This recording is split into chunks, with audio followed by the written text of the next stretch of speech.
আসসালামু আলাইকুম সুপ্রিয় দর্শক, চলে আসলাম আগামীকাল 4 জুন বৃহস্পতিবার। এই মুহূর্তে পাওয়া নিম্নচাপ, কালবৈশাখী ঝড়, মেঘ বৃষ্টি, হঠাৎ বজ্র বৃষ্টি, তীব্র তাপপ্রবাহ ও ঘূর্ণিঝড়ের আবহাওয়ার নতুন আপডেট নিয়ে।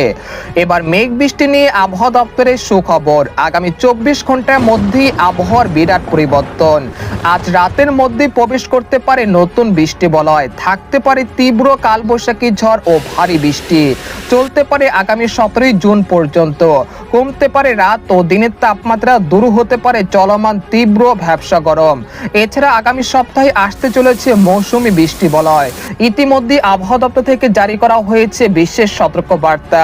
এছাড়া আর কিছুক্ষণের মধ্যে রাজশাহী, রংপুর, ময়মনসিংহ, সিলেট, ঢাকা, খুলনা, বরিশাল, চট্টগ্রাম, ভারতের পশ্চিমবঙ্গের 2-1টি জেলাতে বিক্ষিপ্ত আকারে বৃষ্টি বা বজ্রসহ বৃষ্টি, সেই সাথে কয়েকটি জেলাতে ঘন্টায় 40 থেকে 45 কিলোমিটার বেগে দমকা ও ঝড়ো হাওয়া বয়ে যেতে পারে। তো আজ 23 জুন বুধবার এবং আগামীকাল 4 জুন বৃহস্পতিবার কেমন থাকতে পারে আগামী 24 থেকে 48 ঘন্টার আবহাওয়া বাংলাদেশ থেকে শুরু করে ভারতের পশ্চিমবঙ্গ, আসাম, মেঘালয়, মধ্য থেকে ত্রিপুরা রাজ্যে আগামী 24 থেকে 48 ঘন্টার মধ্যে কোন কোন জেলাগুলোতে বৃষ্টি এবং বজ্রসহ ভারী বৃষ্টিপাতের সম্ভাবনা রয়েছে এবং কোন কোন জেলাগুলোতে কালবৈশাখী ঝড় হতে পারে এবং মৌসুমী বৃষ্টি বলা কবে নাগাদ আসতে পারে। তো এই বিষয়ে কি বলছে আজকের আবহাওয়া রিপোর্টে জানিয়ে দেবো। সম্পূর্ণ বিস্তারিত ভিডিওতে সঙ্গে থাকুন। আর আপনি কোন জেলা থেকে গুরুত্বপূর্ণ আমাদের আবহাওয়ার খবরটি দেখছেন অবশ্যই কমেন্ট করে জানিয়ে দিবেন। আর সবার আগে সর্বপ্রথম সঠিক আবহাওয়ার খবর জানতে আমার চ্যানেলটিকে সাবস্ক্রাইব করে রাখুন। এবার জেনে নেওয়া যাক এক নজরে। বন্ধুদের পর আমরা সরাসরি ইউরোপিয়ান স্যাটেলাইট চিত্রে চলে আসলাম। তো এখান থেকে আপনারা দেখতে পাচ্ছেন যে বর্তমানে দেশের উপর দিয়ে বয়ে যাচ্ছে মৃদু থেকে মাঝারি ধরনের তাপপ্রবাহ, একই সঙ্গে তীব্র ভ্যাপসা গরম ও অস্বস্তিকর ঘামযুক্ত আবহাওয়া পরিস্থিতি। তবে এরই মাঝে আবহাওয়া দপ্তর থেকে সুখবর জানানো হয়েছে, আগামী 24 ঘন্টার মধ্যে দেশের তাপমাত্রা অনেকটা কমে যেতে পারে এবং দেশের মধ্যে বৃষ্টিপাতের প্রবণতা অনেকটা বৃদ্ধি পেতে পারে। সেই সাথে আর কিছুক্ষণের মধ্যে দেখা যাচ্ছে রাজশাহী, চাঁপাইনবাবগঞ্জ, মহাদেবপুর, বগুড়া, সিংড়া, নাটোর, সিরাজগঞ্জ, পাবনা, কুষ্টিয়ার আশেপাশ জেলাগুলোতে বিক্ষিপ্ত আকারে বৃষ্টি বা বজ্রসহ বৃষ্টিপাত হতে পারে। এছাড়া গাইবান্ধা, রংপুর, কুড়িগ্রাম, তারপর হচ্ছে ঠাকুরগাঁও, এই অঞ্চলে কোথাও কোথাও বিক্ষিপ্ত আকারে বৃষ্টি বা বজ্রসহ কালবৈশাখী ঝড়ের সম্ভাবনা রয়েছে। তাছাড়া দেখা যাচ্ছে শাইলকোপা, মেহেরপুর, চুয়াডাঙ্গা, যশোরের আশেপাশ জেলাগুলোতে আজ রাত 8টার মধ্যে বিক্ষিপ্ত আকারে বৃষ্টি বা বজ্রসহ কালবৈশাখী ঝড় হতে পারে। তাছাড়া দেখা যাচ্ছে ময়মনসিংহ, নেত্রকোনা, তারপর হচ্ছে ইটনা, বালাগঞ্জ, জগন্নাথপুর, বাললেখা, সিলেট, জৈন্তাপুর, কানাইঘাট, তারপর হচ্ছে মৌলভীবাজার আর আশেপাশ জেলাগুলোতে বিক্ষিপ্ত আকারে বৃষ্টি বা বজ্রসহ বৃষ্টিপাত হতে পারে আজ রাত 8টা থেকে রাত 9টার মধ্যে। তবে ঢাকা, খুলনা, বরিশাল, চট্টগ্রাম বিভাগের আকাশ এই মুহূর্তে আংশিক মেঘলা থেকে পরিষ্কার হয়েছে, একই সঙ্গে তীব্র ঘামযুক্ত আবহাওয়া পরিস্থিতি বিরাজমান রয়েছে। তবে এই মেঘটা যদি তার শক্তি ধরে রাখে তাহলে পরবর্তী সময় দেখা যাচ্ছে যে ঢাকা, খুলনা, বরিশাল বিভাগে বিভিন্ন জেলাতেও বৃষ্টি বা বজ্রসহ বৃষ্টিপাতের সম্ভাবনা তৈরি হতে পারে আজ রাত 12টার মধ্যে। যদি সম্ভাবনা তৈরি হয় তাহলে ফরিদপুর, মাদারীপুর, তারপর হচ্ছে শিবালয়, বালিয়াকান্দি, নাগারপুর, টাঙ্গাইল, কালিহাটি, ভালুকা, বানিস্তালী, ধামরাই, কাপাসিয়া এর আশেপাশ জেলাগুলোতে বিক্ষিপ্ত আকারে বৃষ্টি বা বজ্রসহ বৃষ্টিপাত হতে পারে। সেই সাথে যশোর, খুলনা, সাতক্ষীরা, শ্যামনগর, বাগেরহাট, লোহাগাড়া এর আশেপাশ জেলাগুলোতে বিক্ষিপ্ত আকারে বৃষ্টি বা বজ্রসহ বৃষ্টিপাত হতে পারে। এছাড়া দেখা যাচ্ছে কলকাতা, চন্দ্রনগর, শান্তিপুর, কাটোয়া, বর্ধমান, দুর্গাপুর, নালিহাটি, মুর্শিদাবাদ, কৃষ্ণনগর এর আশেপাশ জেলাগুলোতেও বৃষ্টি বা বজ্রসহ বৃষ্টিপাত হতে পারে। এতে করে চলমান তাপমাত্রা কিছুটা কমে আসতে পারে ইনশাল্লাহ। এছাড়া বঙ্গোপসাগরে অবস্থান করছে মৌসুমী বায়ু, যেটা আগামী সপ্তাহে কিন্তু দেশের মধ্যে প্রবেশ করতে পারে এবং সেটা টেকনাফ হয়ে সেটা দেশের মধ্যে প্রবেশ করতে পারে আগামী 10 থেকে 12 তারিখের মধ্যে ইনশাল্লাহ। তবে আপনাদেরকে এই মুহূর্তে নিয়ে যাব ইউরোপিয়ান যে মেঘমালার আপডেট রয়েছে সেখান থেকে সরাসরি দেখানোর চেষ্টা করছি আজকের আবহাওয়া কেমন থাকতে পারে।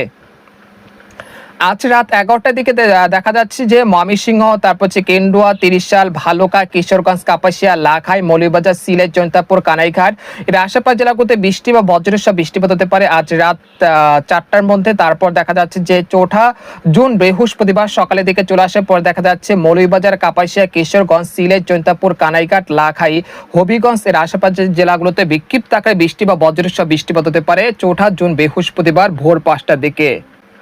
এর এরপর ভোর 5টা থেকে সকাল 10টার মধ্যে দেখা যাচ্ছে ঢাকা, কাপাসিয়া, কিশোরগঞ্জ, নাগারপুর, টাঙ্গাইল, ফরিদপুর, মাদারীপুর, মুন্সিগঞ্জ, নারায়ণগঞ্জ এর আশেপাশ জেলাগুলোতে 4 জুন বৃহস্পতিবার সকাল 9টার দিকে আকাশ আংশিক মেঘলা থেকে প্রায় 98% মেঘলা থাকতে পারে। একই সঙ্গে বিক্ষিপ্ত আকারে বৃষ্টি বা বজ্রসহ বৃষ্টিপাত হতে পারে এই জেলাগুলোতে।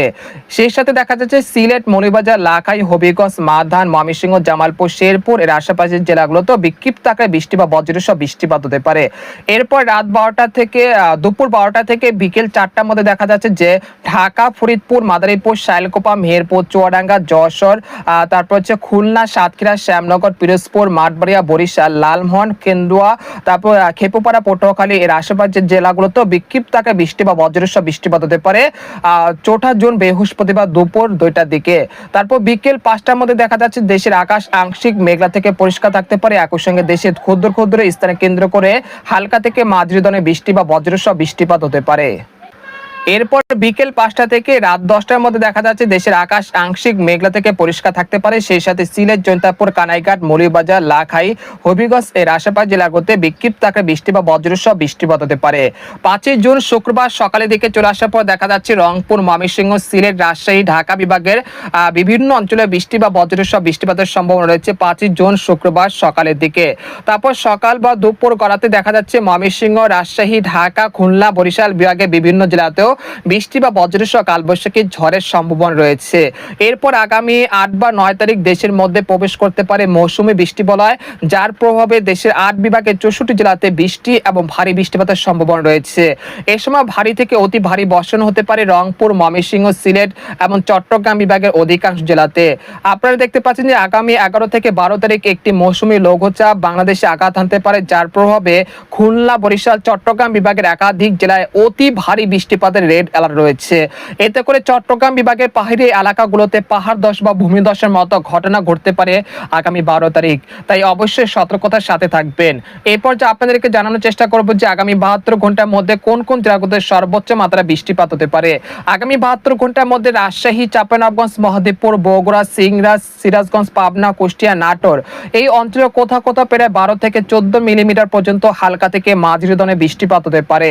সেই সাথে দেখা যাচ্ছে শাইলকোপা, মেহেরপুর, চুয়াডাঙ্গা, যশোর, নড়াইল, লোহাগাড়া এর আশেপাশের জেলাগুলোতে প্রায় 15 মিলিমিটার পর্যন্ত হালকা থেকে মাঝারি ধরনের বৃষ্টিপাত হতে পারে। তাছাড়া ফরিদপুর, মাদারীপুর, মুন্সিগঞ্জ, নারায়ণগঞ্জ, ঢাকা, কেরানীগঞ্জ, নাগারপুর, কাপাসিয়া, কিশোরগঞ্জ, গাজীপুর এর আশেপাশের জেলাগুলোতে প্রায় 30 থেকে 32 মিলিমিটার পর্যন্ত মাঝারি থেকে ভারী বৃষ্টিপাত হতে পারে। তাছাড়া ময়মনসিংহ, মাধান, নেত্রকোনা, সিরাজ, সরিষাবাড়ি, জামালপুর, শেরপুর, সিলেট, জৈন্তাপুর, কানাইঘাট, মৌলভীবাজার, লাখাই, হবিগঞ্জ এই অঞ্চলে কোথাও কোথাও প্রায় 40 থেকে 50 মিলিমিটার পর্যন্ত মাঝারি থেকে ভারী বর্ষণ হতে পারে। পরবর্তী 10 দিনে দেখা যাচ্ছে ময়মনসিংহ, সিলেট এবং চট্টগ্রাম বিভাগের কোথাও কোথাও প্রায় 100 থেকে 200 মিলিমিটার পর্যন্ত অতি ভারী বর্ষণ হতে পারে। এর ফলে সিলেট বিভাগের কোথাও কোথাও আকস্মিক বন্যা পরিস্থিতি সৃষ্টি হতে পারে আগামী 12 বা 14 তারিখের মধ্যে। তাই অবশ্যই সতর্কতার সাথে থাকবেন। আর আপনারা কে কোন জেলা থেকে আমাদের খবরটি দেখছেন অবশ্যই সরাসরি কমেন্ট করে জানাতে পারেন। আর সবার প্রথম সঠিক খবর জানতে আমাদের চ্যানেলটিকে সাবস্ক্রাইব করে রাখুন। তো আজকের খবর এখানে শেষ করতে চাচ্ছি। সবাই ভালো থাকবেন, সুস্থ থাকবেন। আল্লাহ হাফেজ।